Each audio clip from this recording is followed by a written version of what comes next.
Hey everyone, it's Magical Mom Laura, and today I have all of my tips and tricks for cruising on Disney Cruise Line. This was my third Disney cruise, the Magic, the Wonder, and then we just got off the Dream in February 2023, and it was my first time going on a Disney cruise with my daughter, or any kid for that matter. I've been on other cruise lines, I've been on Royal Caribbean with kids, and a Carnival on a adult cruise. So let's jump into it. All right, 10 more quick tips. Let's get through it. Number one is packing cubes. If you don't use packing cubes, you should. I found them last year and they have compression ones to compress them and make them smaller. But the reason why I say to use them for the Disney cruise is because you have this big wardrobe closet with lots of shelves. So packing cubes are a great way to just sort of pop your underwear, socks in a packing cube, swimsuit stuff if you run out of drawer space right on the shelves in their wardrobe system. Number two, AIRPODs. Highly recommend them. They cancel out the noise. That pool deck, if your kids, can get insane and loud, especially on sea days. So if there's two parents and one of them needs to relax, the one can pop in AirPods, relax on the deck while the other one watches the kids in the pool or takes them around on the slides, and it just gives you peace and quiet for a little bit on a very chaotic pool deck, especially at sea days. Also, AirPods are great on airplanes. I just used them for the first time in December and I was like, this is nice. Oh, and make sure you download music on your phone so you have good music to jam out to on your AirPods. A beach bag. Make sure you take a beach bag on Disney Cruise Lines. You're gonna want it to take it down to the pool, take it out to Castaway Cay, or any sort of beachy port adventure. Wi-Fi is included on Disney Cruise Line, however, it's kind of crappy. They do have packages that you can pay for. I did not pay to upgrade Wi-Fi, I just used the regular Wi-Fi, but Facebook and Instagram worked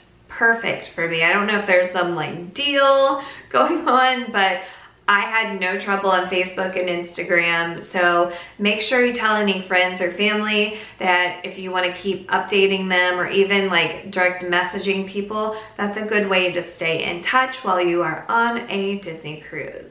A portable charger for your phone. For some reason, when I was charging my phone in the stateroom, it was very slow. So it's a good idea, especially if you're out and about, or I always used a Loungefly when I was on the ship, especially at night, if you want to keep your phone charged, to have a portable charger. Broadway shows, well, Broadway-like shows, I think, do not miss them.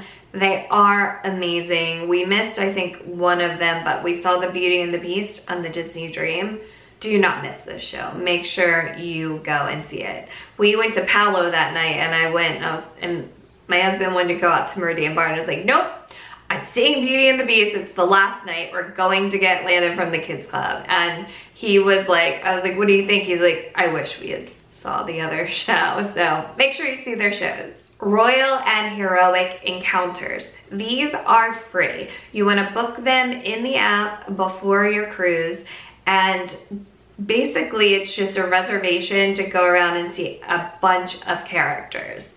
I was not able to do it. My daughter was pretty sick on the cruise. We did have it booked, but I canceled it because I didn't want her meeting and greeting, getting the characters sick. There are lots of characters around the cruise ship, but the lines can get long. So this is a great way to meet a bunch of them, but they do book up fast. So make sure you book that beforehand and it's free. On sea days, like I said, especially if it's a nice day, the pool deck gets very busy. You want to get there early. We found around 8:30, 8:45 in the morning is a great time to get there. We would find our seats. The pools, I think the Mickey pool opened early and the Donald pool opened at 9. But they have the movies out that early on the funnel.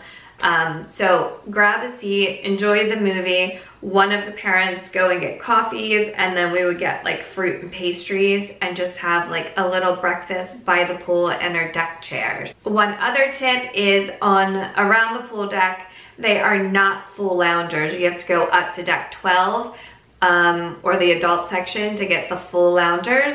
So these are like just kind of extended chairs.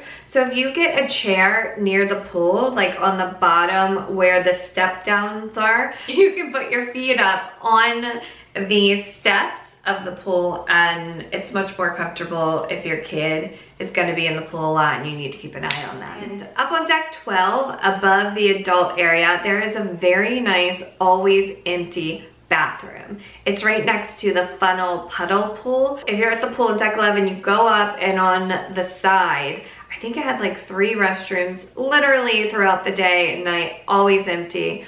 Great place if you need to go to the bathroom. After any deck shows, when deck shows let out, especially at the nighttime, the elevators get so insane. Your kids are tired. They're not gonna wanna walk down the steps.